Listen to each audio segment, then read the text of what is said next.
Pasok po. Kumusta kayo? Tinitignan lang namin yung bahay ninyo. Hello, anak. Okay. Ilan kayo rito? Tatlo po. Tatlo kayo, kayong tatlo.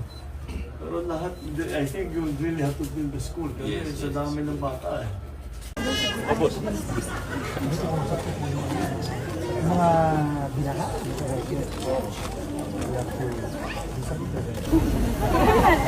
Thank you, sir. Thank you. Thank you po. We are progressing now at hindi na tayo, kasi dati ito sa house and lot talagang pinag-uusapan except sa cities na ginagawang mid-rise. Dati 5 stories. So ito, ganun din, 1, 2, 3, 4, 5, pero mas malaki yung building at hindi ganito karami sa isang development. So we're looking just to see. Hindi pa tapos to.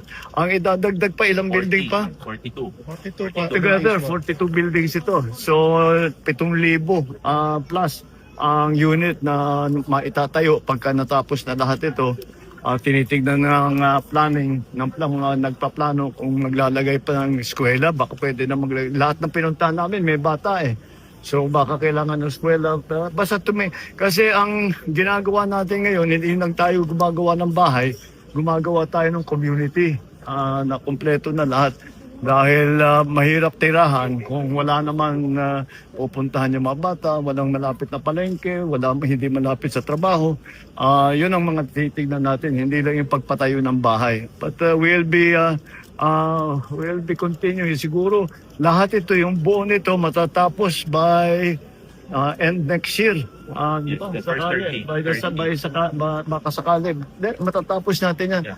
By the end of next year, lahat ng 42 na buildings. At isa pang bagay, nandito si Sec Vince Dizon, magpapaiwan siya rito, pupuntahan niya lahat ng nabaha in the southern portion. Dahil ang problema, meron palang master plan yun na 2023, for whatever reason hindi ginawa doon sa yung mga ibang project. Kaya't babalikan natin para yung master plan na para doon ay matapos na, para hindi na tayo makakakita ng baha na kagaya ng nakita na.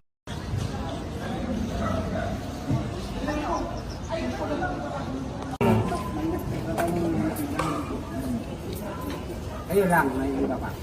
Ngayon, sino papasok po sa